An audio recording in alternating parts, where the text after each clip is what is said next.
For 20 years now. And that's what we're celebrating on Saturday, August 12th, 10:30 p.m., 20 years of comedy on HBO. Not every single minute, you know. That would be silly, wouldn't it? That would be silly, and it would take too long. It would take 20 years of comedy on HBO. Saturday, August 12th, 10:30 p.m. It's a special. I'm hosting. 20 Years of Comedy, hosted by George Carlin. Coming in August on HBO. Fired up, flares up, cut loose, flashers on, up to the limit, down to the wire. Here, now, this summer, HBO, going to extremes.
Boston, please welcome Rosie O'Donnell.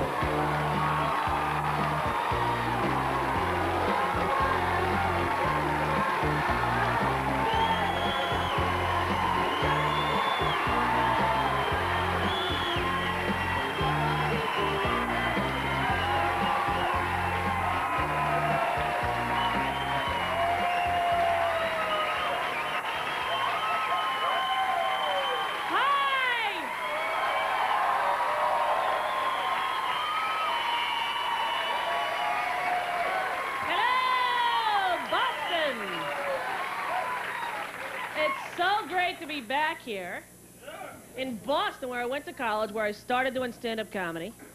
So nice to be back. I haven't done stand-up in a while.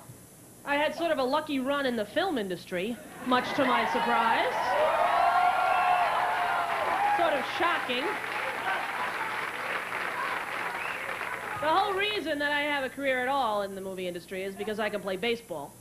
I was the only actress in Hollywood who could throw from third to first. It was a great movie to do, it really was, and it was a lot of fun because before we got to audition for the movie, we had to play baseball. It was very intimidating because there were all these movie stars there. Like Demi Moore, Julia Roberts, Winona Ryder. They're all trying to play ball. They got the mitt on the wrong hand. I'm at home plate spitting tobacco and hitting home runs, you know? What are you gonna do?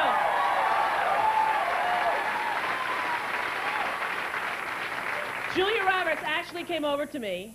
You know, she had seen me hit, and she goes, you know, it's my turn to bat next. Do you have any advice? I'm like, well, yeah. You might want to try holding the thin end of the bat. Good luck out there, pretty woman. Nice to meet you. Get out of my movie, bitch. It was so much fun.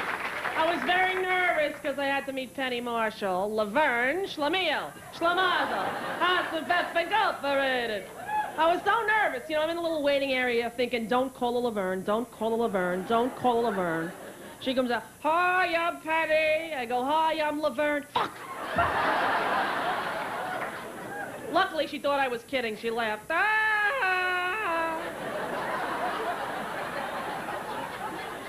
So I went in audition. She said to me, okay, Rosie, you're going to play Doris. Tomorrow, Madonna's going to come in.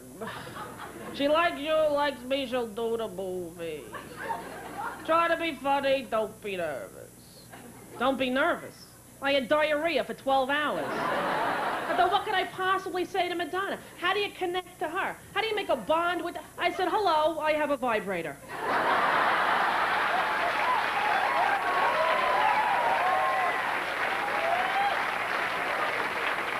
She said, Panasonic? I said, no, Black & Decker. We were like this.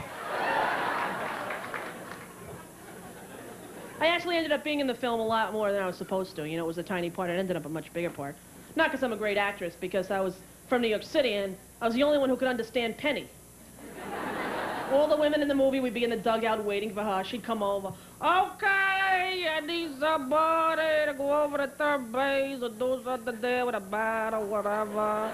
You know, pick it up, baby, the ball, gonna film me something now. Who wants a volunteer to do that little scene there, third base, or the bottle water? I'll do it, Penny. Rosie again, all the time. Don't you girls want to be in the movie?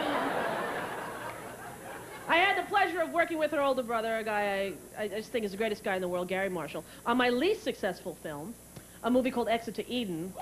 Oh, don't clap. You didn't see that movie. 9 people saw that movie. 6 in my immediate family. It was the first time I did a movie that really got ripped by the critics. You know, that Siskel and Egbert, whatever his name is? Eggman? Siskel kind of liked it, but that other guy, fat prick, I hope his balls explode.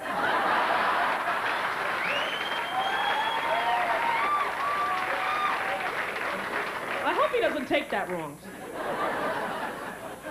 I have one thing to say to you. Thumbs down. But it was a great movie. Gary called me up. I mean, it wasn't a great movie, but it was a great experience. Gary called me on the phone, and he said to me they had offered the role to Sharon Stone. She said no, so they were offering it to me. Can you imagine that meeting? Can't get Sharon Stone? Let's get Rosie O'Donnell. Can't get Tom Cruise? Let's get Gilligan. I mean, how does that work, you know? And she's a piece of work, that Sharon Stone, isn't she? Shows her crotch to all of America and Basic Instinct. A lot of people, you know, were offended by that. I didn't care that she showed herself. I cared that she lied about it. Did you see her on the Barbara Walters interview? Barbara, I had no idea that they were actually filming me down there. And when I saw the movie, I was startled and actually a little betrayed. Because, as I say, I had no idea that they were filming me down there. When you do a movie, there are 95 people around. There's no way that she didn't know. You know, there was a guy with a tape measure going, you're gonna have to tilt up a little bit, Sharon. Can we get a pillow under her ass here, please? Hair and makeup, the left lip's a little dark.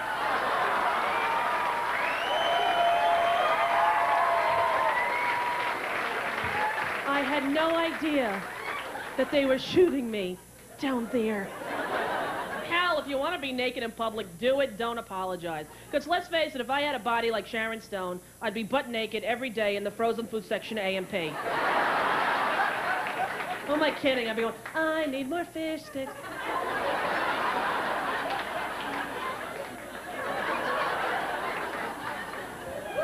Though I don't know if I would do it really, because I think that's all people think about. You know why I think that?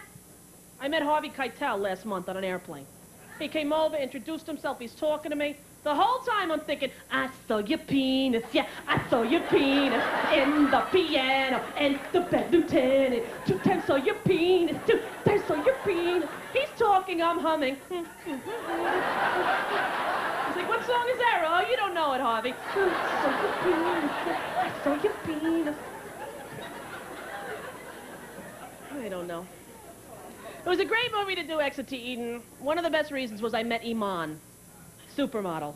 Not only the most beautiful woman I've ever met in my life, but the most intelligent. She speaks 7 languages, she's articulate, she's really regal, she's a very classy lady. I was nervous. We're in the makeup trailer, had never spoken to her.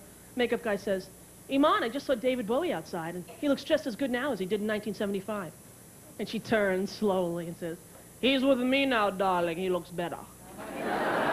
I thought, you know, we're going to be friends, okay? So then the makeup artist said to me, oh, Rosie O'Donnell, man, hey, you know Madonna? And although I hadn't spoken to her, I said, yeah, but more importantly, I know Iman. And she turns and says, that's all you need to know. We were like this! We had a fist fight scene in the movie. I was very concerned that I would hurt her, you know? So I told her, don't worry, Iman, I'll take the fall. I won't throw any punch. You're not gonna get... Don't tell me what to do, Rosa. I know how to do the fight. Don't tell me. No, no, no, no, no, no, no. She kicked my ass. I had a fat lip, a bloody nose, and 2 stitches in my head. I couldn't shoot for 5 days. My friends saw me. They're like, what the hell happened to you? Car accident. I couldn't admit that a supermodel kicked my ass. I had dreams that gangs of them were following me around New York City. Kate Moss, Christy Brinkley, Cindy Crawford, leather jackets. The anorexics gonna have their way tonight.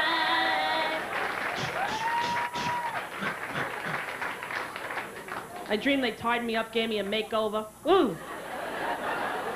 Ooh. It was funny, I had to do that movie and I knew that I would have to wear this scantily clad leather thing, you know? So I dieted down to a fairly thin 150. For me, it's pretty thin, believe it or not. It's the truth. So the movie was wrapped. 4 months later, Gary calls me on the phone and says, Rosie, we showed the movie to a couple people. We're going to add some comedy. We're going to make it funnier. We want you and Danny Aykroyd to come back. We're going to shoot like 8 new scenes. We're going to cut it and no one will know. Like Gary. I am back to my normal 172. There is no way that people... Don't worry, no one will notice. Rent the movie. I knock on the door 150, I walk in the door 172, I walk out the door 150. At the premiere, people were like, did you see that, honey? What the hell was that? Wah, wah, wah, wah.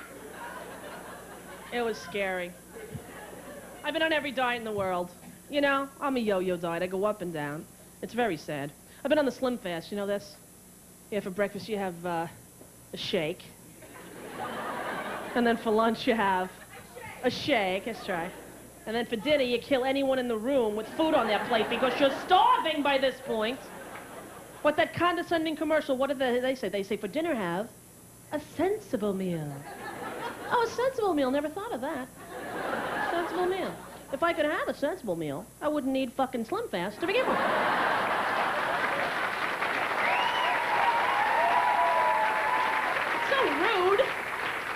A sensible meal. Honey, put down the ding-dongs. Let's have some carrots. I never thought of that. That's sensible. A sensible meal, damn it.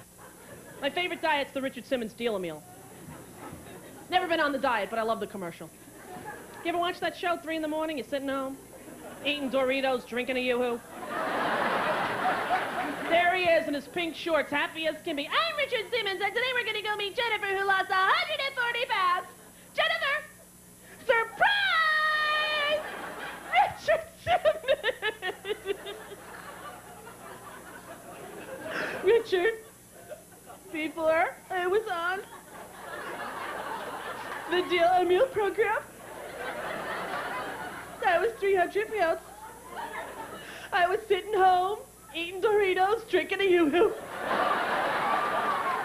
I love you, Richard. I love you, Jennifer. I'm at home going, I love both of you.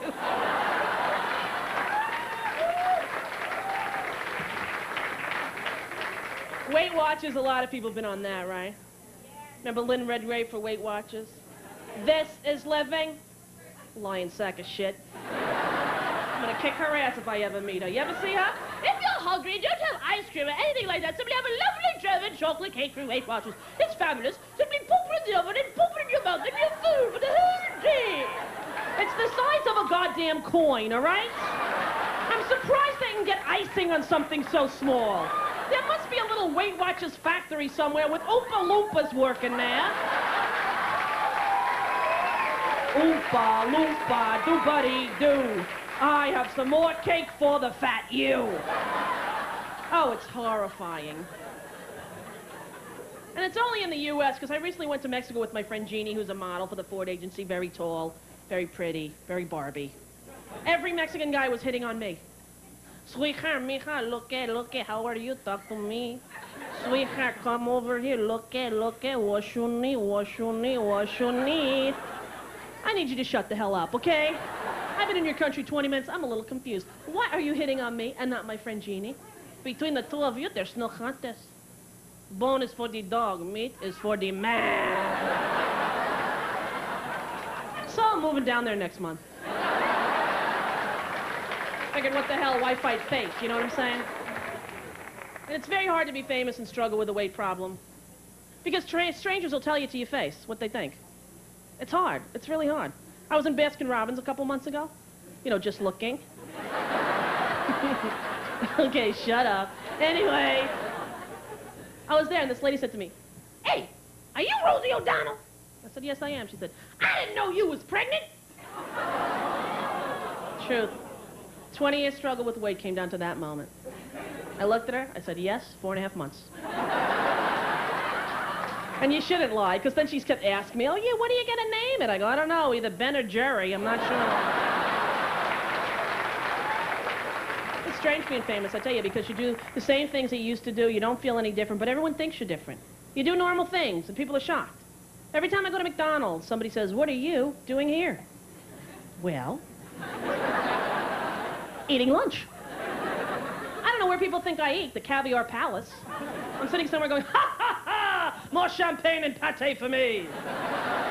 Let them eat Big Macs. Ha, ha, ha, ha!" It's not how it happens, trust me. The weirdest thing about fame is autographs.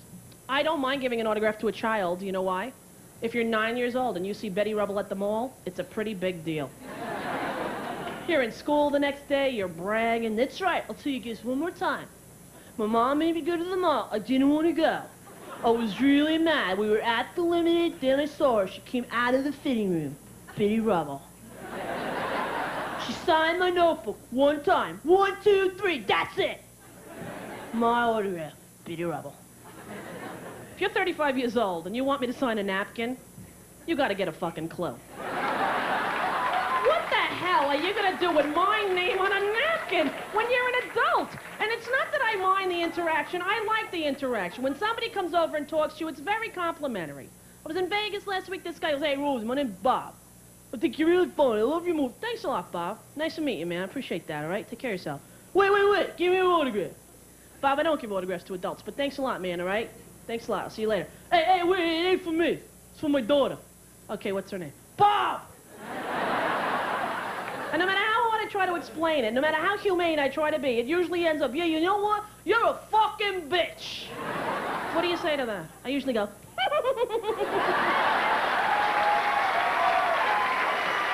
cursing, Bob." It's hard, you know. I am Irish. My father is from Ireland. He's got a thick brogue. You're Irish, I could tell. You could sneak into one of my family reunions. He's got a thick brogue, and when I was a kid, my friend used to make fun of him. He never knew it. They'd call my house, he'd answer the phone. "Hello, who do you want to speak to?" And my friends would say, "Oh, he's after me Lucky Charms, a frosted oat cereal, sweet surprise." And he never knew. He'd write it down. "Slow down, sweetheart, I'm trying to get it off.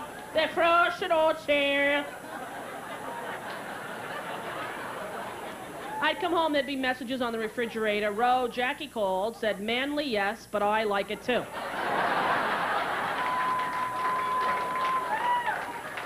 I got older, he started to think this was a code. I'm like 15 years old, I come home, he's grilling me. "Your friend's called again, sweetheart.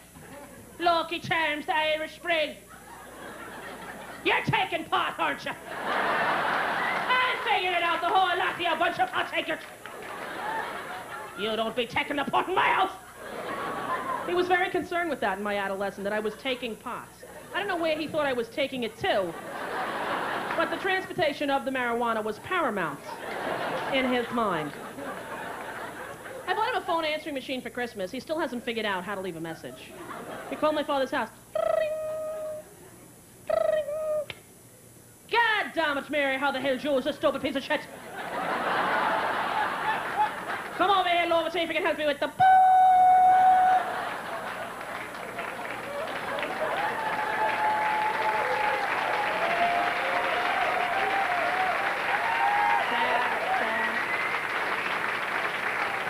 About once a year, when I know he's not home, I'll call his house. I'll leave a message. "Hi, that's the right number. This is Rosie. I'm looking for Don. I'm trying to buy some pot." Still doesn't get it. He calls me screaming, "Now I've got it on tape, you pot taker!" calling your pot dealer on my phone. Pot ticker. Sort of a strange childhood. My mom died when I was 10 years old. I'm the oldest girl. I have a younger sister and little brothers. It was kind of strange. I was 13. I got my period. I had to go discuss it with my father. Hard for a normal kid. Harder for me with my dad. I remember it. He was watching TV. I'm like, Dad, we got to go to the store. We're not going to the store, sweetheart. I'm watching the game. Look. Yeah, well, Dad, I got my friend. Of course you can have your friends over, sweetheart. Go in the other room and play. Dad, I have to go get some different harpoons. What the hell does a girl your age need with harpoons? Dad, I got my period. Heaven but Jesus, won't you say so, sweetheart? Takes me down to the local supermarket, A&P. Every kid in my neighborhood was there, hanging out on the Saturday. I thought he'd be cool, you know, hide the product in his coat. Wrong, he's bragging to the neighbors. How you doing, Bridget? Little Rosie got her period. Yeah, we're gonna get her some of these stay-free maxi pads. They've got a double adhesive, you know, Bridget. I'll be putting them on my hand and using them as a sponge. We're gonna get her some of the harpoons. Can't figure out how to use them, Bridget. I think back now, I'm like, you know, maybe he was taking pot.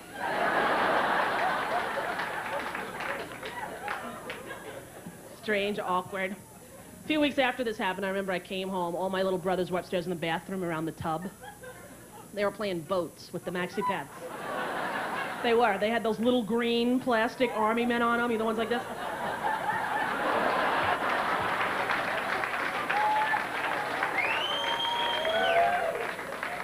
Sean's on the sink, screams, "Air raid!" Throws in the tampons.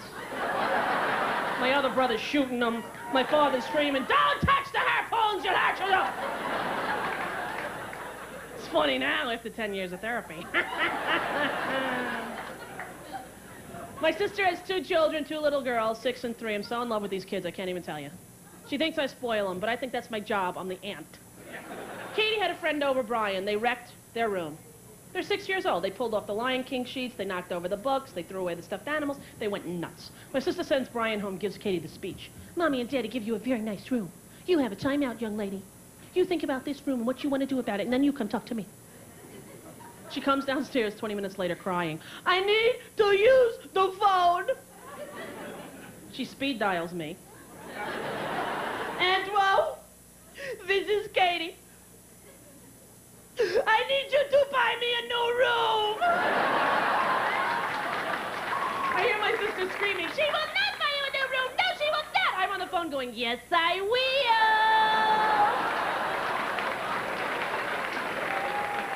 I had him for a week recently. My sister and her husband went on vacation for the first time since they've been married. She said, you know, a whole week, can you handle the girls? I'm like, what are you kidding? The best aunt in the world. It's not going to be a problem. After 3 days, I was in a Barney-induced coma. I was not responsible for my actions. I was cheating at Candyland with a 6-year-old. That's right, Katie. Double green and double blue. The game is over. I freaked out. I lost my mind. I took him to Toys R Us every day because I didn't know what to do. And I didn't want to spoil them, so I picked out the toys. They have the same toys we had when we were a kid. I actually bought them the Easy Bake Oven. Remember the Easy Bake Oven? That was a great invention, wasn't it? Because a cupcake and a fucking light bulb. And the food is edible. They wonder why the cancer rates are so high with our generation. I'm pretty sure it's the Easy Bake Oven food. I mean, who thought of that, cooking food on a light bulb? It messed me up when I started to date. I'm like, you hungry? Yeah, it's up on a chandelier.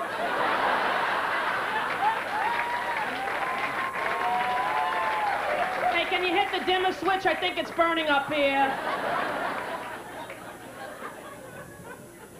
I bought him Twister. I opened the box. I got a whiff of that plastic sheet. It was a flashback to 1971. I was singing Bobby Sherman songs looking for my click-clacks. Easy come, easy go, oh, oh, oh, oh. Obscure Bobby Sherman reference. That's a good game, Twister, if you're a kid. They tried to get me to play it. I can't play it. You have to be in shape. You have to be a limber little kid to play it, you know? Right hand blue, suck in and push. What a great view of my tush, it's Twister. If I practice every day, I can fuck myself this way, it's Twister. It's a hard game to play if you're 33. Trust me on that one. They have all the same stuff we had when we were kids. Once I saw the toys and stuff, it's like started coming back to me. I was food shopping in the cereal aisle last month. For no apparent reason, I started singing, Honeycomb's big, yeah, yeah, yeah. It's not small, no, no, no.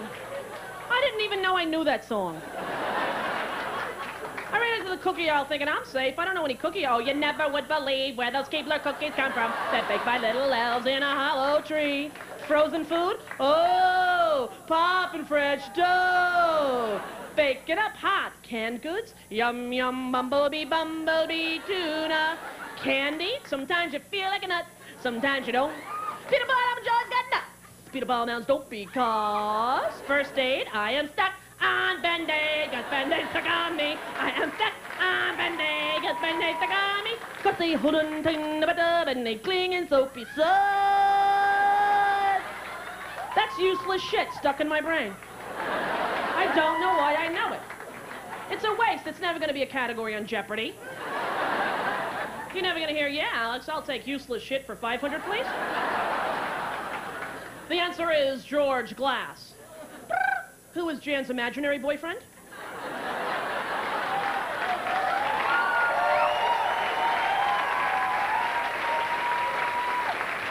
Now, you see, so many people are getting that joke lately.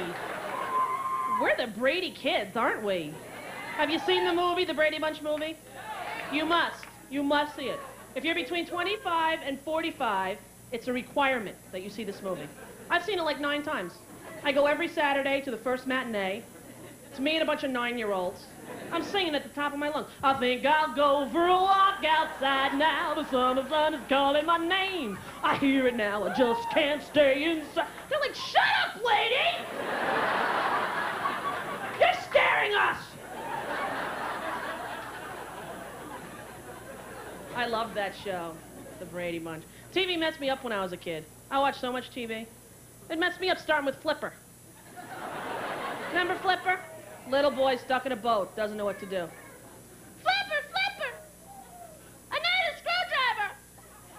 The dolphin comes by. Beep, beep, beep. Screwdriver. I'm in the 4th grade. We go on a school field trip. Little boat ride around Manhattan to see the Statue of Liberty. I'm looking like the class idiot. Flipper, Flipper! Flipper, Flipper! Everyone starts laughing at me going, Rosie, you're such an idiot. You believe everything on TV. I said, oh, I do not!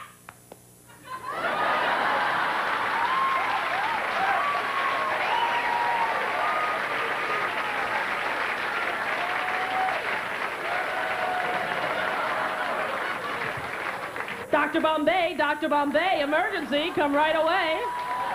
What show is that?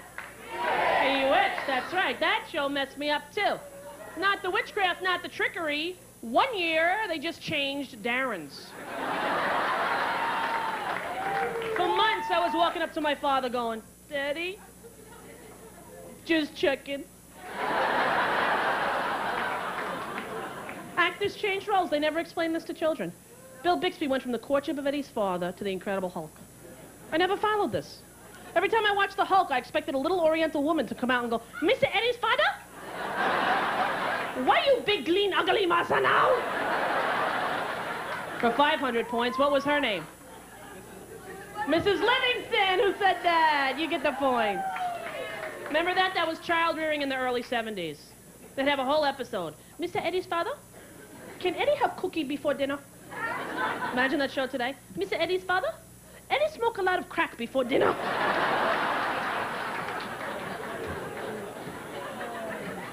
I watch too much TV, I admit it.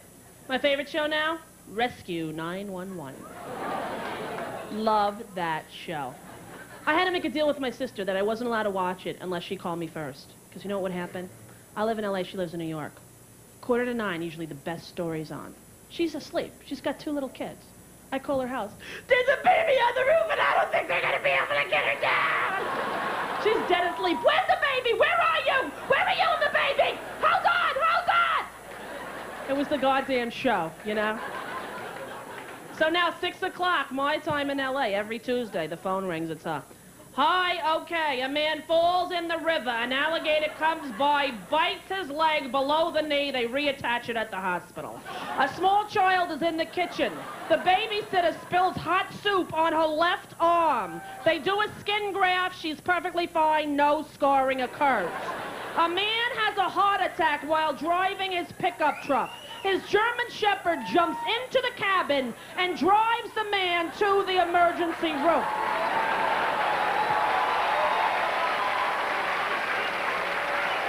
Good show. Just finished doing a Broadway show for an entire year. I did Grease. Let me tell you, it was a childhood dream of mine, and childhood dreams ought to be dreamed and not lived. Not that I didn't have fun, but I had no idea what it would take to do the same thing every night of my life for a year. To do the same thing every night of my life for a year. To do the same thing every night. It was like living in the movie Groundhog Day. Without Andy McDowell to make it appealing. It was unbelievable. The crowds in New York were so rude. Third week I'm there, singing my solo, cellular phone in the front row. There are worse things I could do than go with a boy or two. I figured he'd be embarrassed, turn it off, you know, and look humiliated. Wrong. How you doing, Vinny? Yeah, you're gonna have to talk up. I'm at Grease. No, not the country, you fucking mook. The show. Yeah, that Rosie McDonald bitch can't sing for shit. Let me tell you that right now. Broadway. There was a fist fight in the 4th row one evening. Literally a fist fight. Elderly couple in the 4th row. 4 Goombas from Queens in the 5th row. They were drunk and loud and obnoxious the whole first act. I could hear them. I saw the old people sort of shifting uncomfortably. Beginning of the second act, they turned nicely and asked them, could you please be quiet? To which the Goombas started to punch them in the head. They started to literally hit them and curse at them, and I'm having an anxiety attack now because you can't stop it. It's not like a stand-up comedy show where you can stop and talk. People are moving, the orchestra. I was like, oh my God, I danced off stage. Be right back. See you in a minute, Kanicki. And I told the stage manager, you gotta kick those people out. They just started a fight in the goddamn 4th row. We can't kick them out, Rosie. We don't know where they're sitting. They're sitting behind the bloody people. They wouldn't kick them out. I was so mad. I did the rest of the play, but I didn't even look at the other actors. I stared at these people. I was like, yeah, Kanicki, sure. I'll meet you at Zuko's house.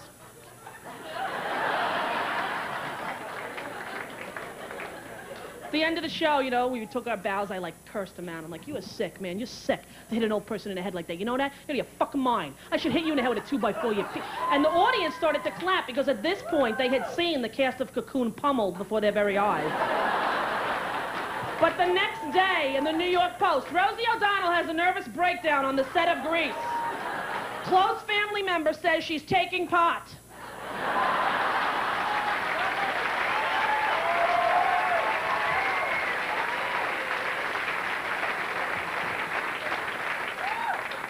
You know who replaced me when I left Grease?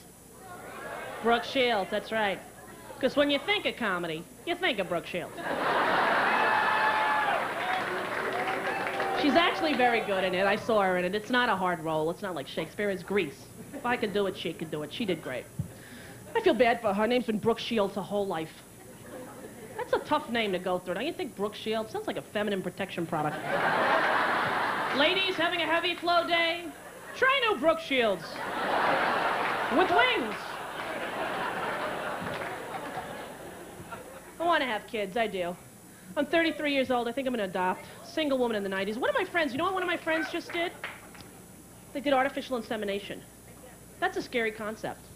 You know why? I don't want to have coffee with a stranger, never mind have their child. Because apparently men go in and donate and get money, and then they fill out a form, you know? So you look through the book, and you pick the father by the form, you know? And they're all 6'4", blonde hair, blue eyes, athletic. I picture a troll with one eye going, "Where's my $50? I want my money!" Loves literature, enjoys the ballet. It scared me. I had nightmares that I was in the delivery room and the doctor goes, "Rosie, it's the gremlin."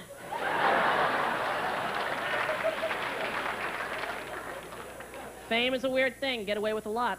How about this O.J. Simpson? How guilty is that guy?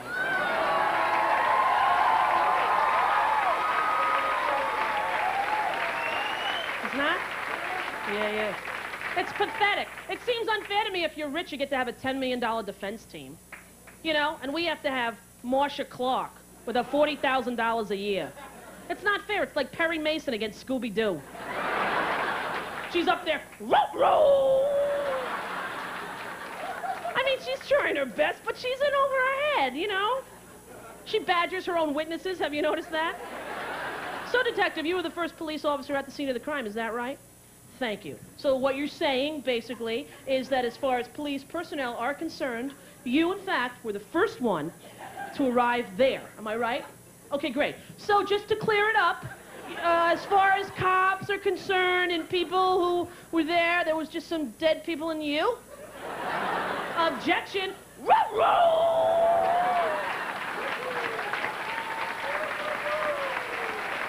I feel bad for her, you know? I cannot wait until the defense gets their shot. I can't wait to hear them explain away his blood at the crime scene on the wall. Their blood on his socks. What are they going to say? Okay, well, one time, O.J. had a really bad root canal, and it was a little bit bloody, and he went to pick up his kids, and right before he walked in the house, he spit, and so that's the the socks? Okay, well, one time, Nicole was at O.J.'s, and she got her period. And they didn't have anything there, so O.J. said, "Wait a minute, take my sock." So she took the sock, and she put it there. And then she went home. And next, Ron Goldman came over to her house, and he had a really bad bloody nose. And Nicole said, "Oh, my God, I don't have any paper towels, but here, take the sock." And he took the sock, and he used it, and then he threw them in the garbage. And then O.J. came over, and he said, "Oh, my God, those are my socks!" And he put them on, and that's how come he's totally innocent. We rest our case because he's the Hertz guy. Guilty. I just think he's guilty. I do.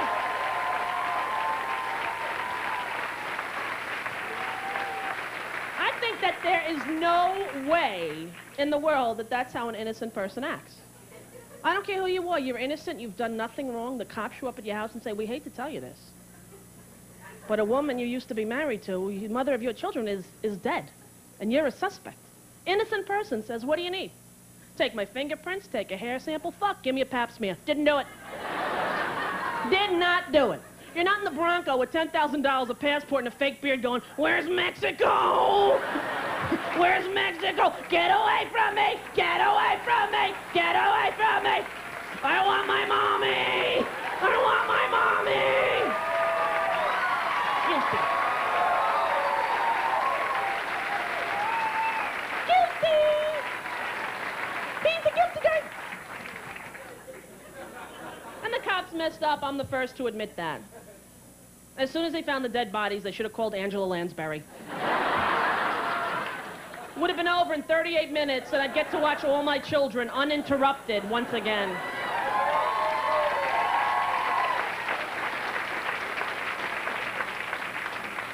It's hard. It's really, you know, I mean, it's so pathetic because, let's face it, if this was an episode of Murder, She Wrote, we'd be so bored.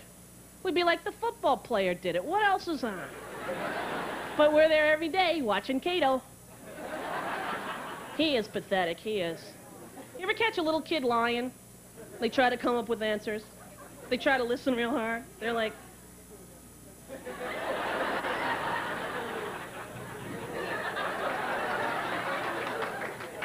Yes, my name is Cato. Yes, my name is Cato.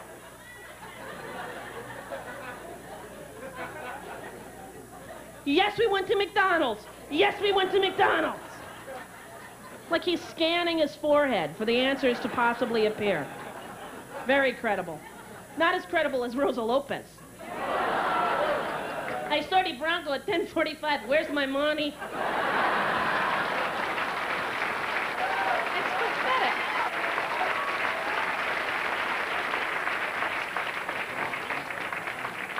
And they say that's probably going to be a hung jury. That means they got to do it all again. They got to find 12 people who have never seen or heard anything about the O.J. trial. Who the hell are they going to get? Nell? It's the only one I can think of. Hell no. Chicky May May, sway in the wind. Guy Angel. That was a realistic movie, huh? Jodie Foster alone in a cabin for 30 years. Liam Neeson shows up. How come when I'm home alone, a Jehovah's Witness shows up?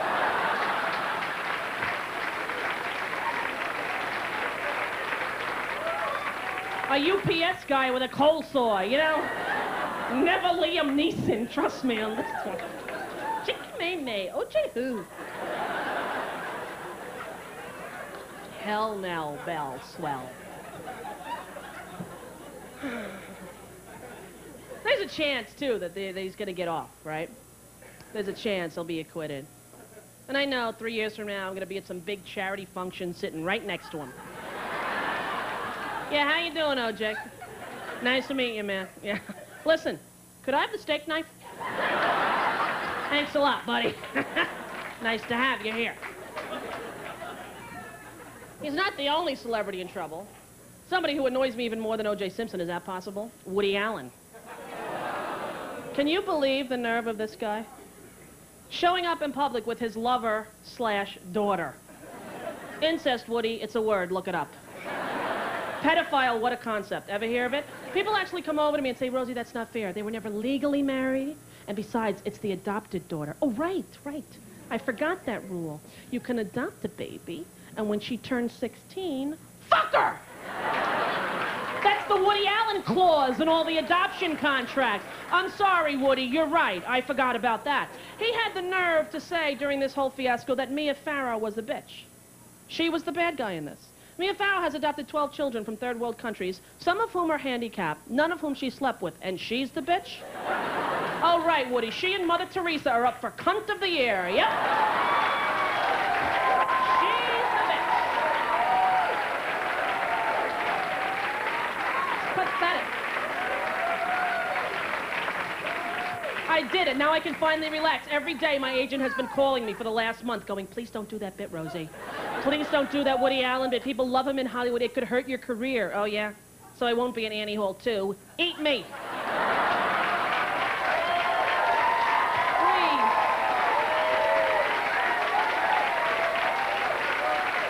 Slimy, bookworm-looking, child-molesting bastard. I don't want to work with that fuck anyway. And the crowd goes wild.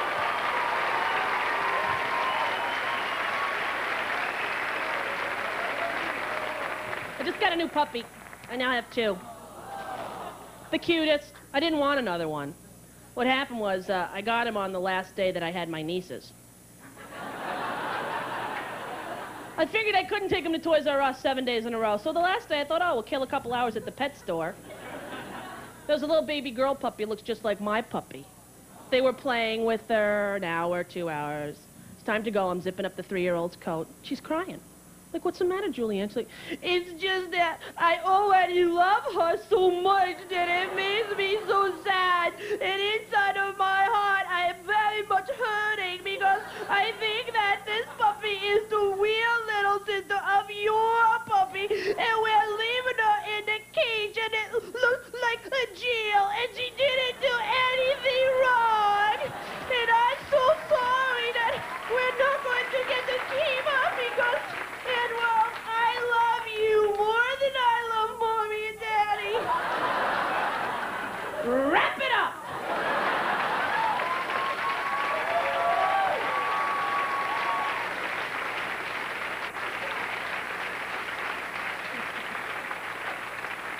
It's true. I'm a wuss. It's the cutest dog. I never had a dog. I never did. I had one when I was a little kid, but I never was really connected. And my friends who had dogs, I'd say, hey, let's go to a movie and dinner. They're like, oh, I can't do both. The dog's at home. I'm like, you're such a loser. Such a loser acting like the dog is a person. Okay, get a grip on your life. It is a dog. D-O-G, dog. Treat it like it's a goddamn human being. You got, shh. You should see me. Where's my pupper whooper? Where's my boy? Come here, pupper whooper. Mommy loves you, pupper. Mommy loves the pupper whooper. I love you, pupper. It's sickening. I'm so connected to this dog. I took it on a flight when he was 10 weeks old. I had to go to L.A., and I took him on a flight with me, and I wouldn't put him in the cage because he's only 2 pounds, you know. He's a long-haired Chihuahua. And they're cute. They're really cute. People think they're not cute. Last night I had these psycho girls going, it's a mouse dog, it's a mouse dog. To kick them in the teeth. But no, it's the cutest dog in the world, it is. And it's so little, so I took it on the flight with me. And we're up there, and apparently, if you have a dog under 15 pounds, you can take it in the cabin with you as long as you have the appropriate carry-on bag. So, I take Pupper, he's in his bag, I'm like, Pupper, Whooper, don't be scared, don't be scared, Mommy loves you, this is the airplane, Pupper, Whooper, we're going to California, Pupper, Whooper, Pupper, Whooper, Pupper. Christy, the flight attendant from hell, comes by. What do you got in that bag? You got a dog in that bag? Let me tell you one thing, keep the dog in the bag, bag, dog, dog, bag, bag, dog. Yes, Christy, I'm aware of the regulations, okay? I will keep the dog in the bag. We got up to 35,000 feet. I took him out of the bag. Because he's 2 pounds. He was a puppy. He was scared. I put him in my shirt. You couldn't even see him. Christy comes by, has an aneurysm. Is that dog out of the bag? You have that dog out of the bag, don't you? We're going to land this plane. We're going to land this plane. Emergency landing. I'm like, they're going to land the plane? Ladies and gentlemen, please prepare for an emergency landing. There is a 2-pound puppy out in first class. I couldn't believe it. She's screaming at me. So I took Pupper, I went into the bathroom, locked the door, and stayed there for the 4.5-hour flight to L.A. I did. She kept knocking on the door. Are you in there? Are you in there with the dog? Yeah, and he's out of the bag. I swear to God, as we landed in the L.A. smog, I saw her ride by the window on a bicycle.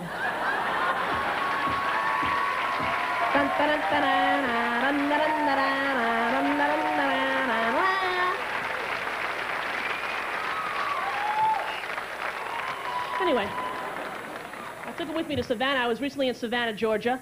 Just filmed a movie there with Demi Moore, Melanie Griffith, and Rita Wilson. It was quite an experience. I was there for about 3 months on the whole. And,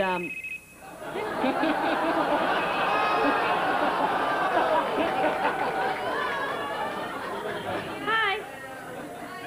Give me the phone. Give me the phone. Quick, give me the phone.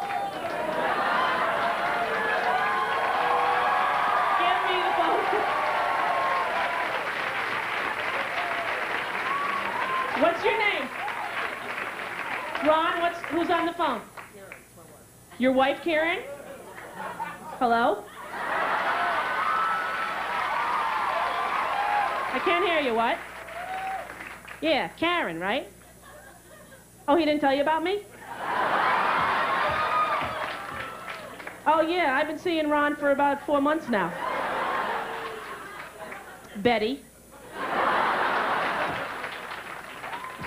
Rubble.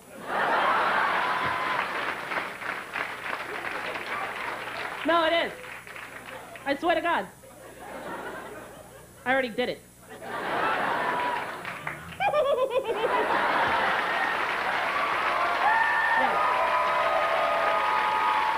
Why aren't you here with them? Oh, really? Hold on a second. You didn't invite her? Who are you here with? Just a friend? Does your wife know her?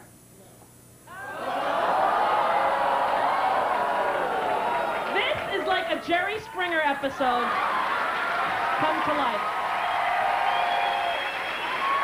All right, Karen, listen, I'm turning off the power. Call him back in like 9 minutes. I'm done. I'm hanging out now. Yes. Goodbye, Karen. Thanks a lot, man. I didn't want to say anything mean because I didn't want that whole thing to happen like Jenny Jones. Remember that? That was the worst thing I could ever hear in my life. It was so horrifying to me. It really was. This guy has a crush on another guy, and they don't tell him. So the straight guy is so humiliated, so horrified at possibly being perceived as a homosexual that he murders the gay man. There's something wrong with this country that you'd rather be a murderer than perceived as gay. I really think there is.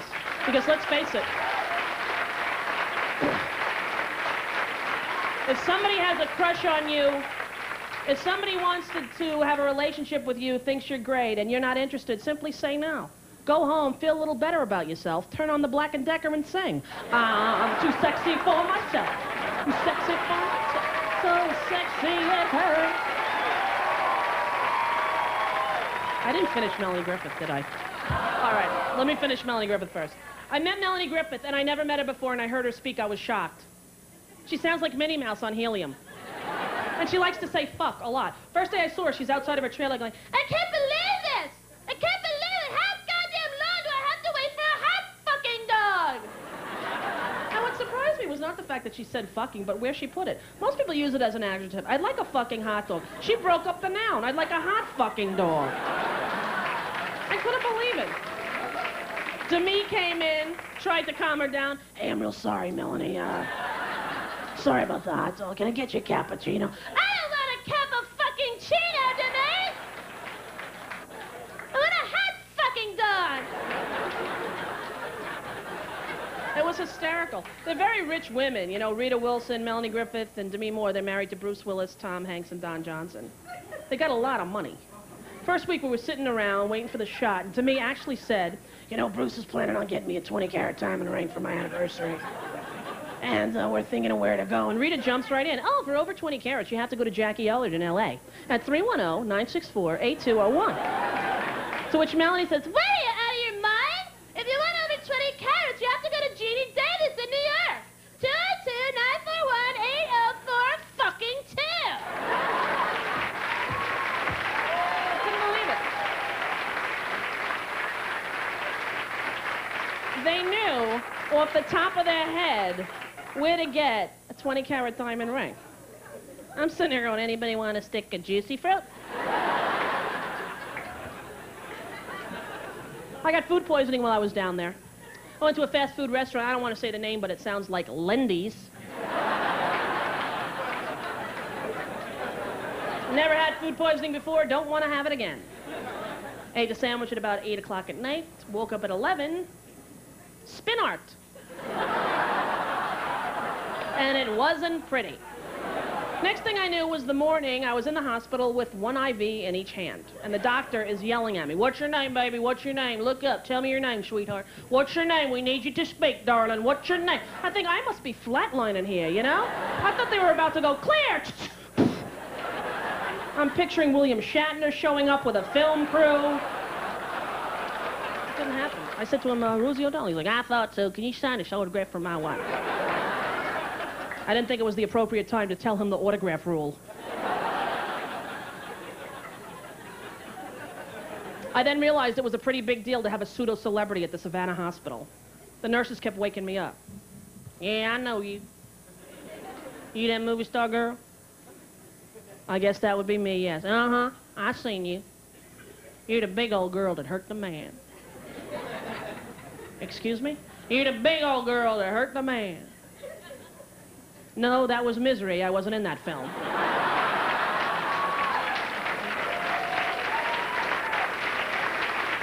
Perhaps you saw me in League of Their... Never seen it. How about Sleepless in...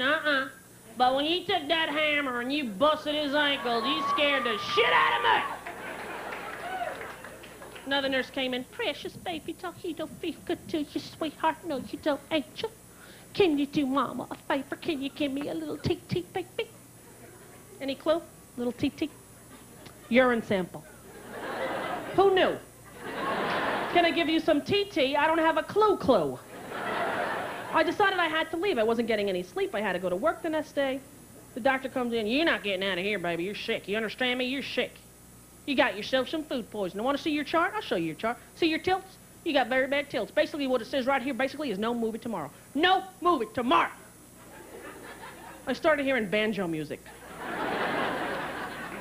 I told him I was going to leave myself. He's screaming, I'm washing my hands of you! I'm washing my hands of you! I'm washing my hands of you! So now I'm freaking out, right? I called to me. I tell her I got to get out of here. So she and Melanie come to break me out of the hospital.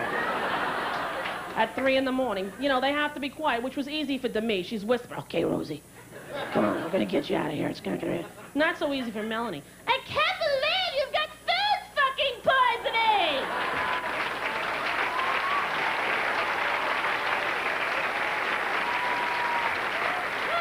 I never wanted to be a comedian. I always wanted to be a rock star. My mom used to love watching the Elvis Presley movie of the week, like 4:30 movie. They'd have all Elvis week.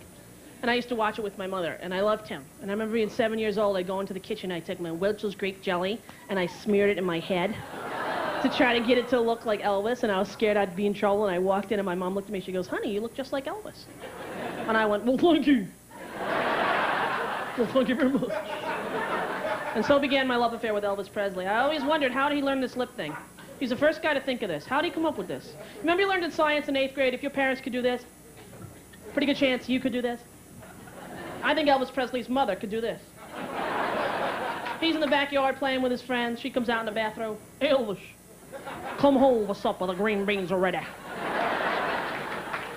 I think she taught him how to sing. He's a little baby in his crib, 3 years old. She's like, Elvis, tuck yourself in. Mama's going to sing you a little lullaby. There's a spider when the water spout. Down came the rain and water spider out. I'll give you some rain and dry the bone. Suddenly, there's a spider when the spout again.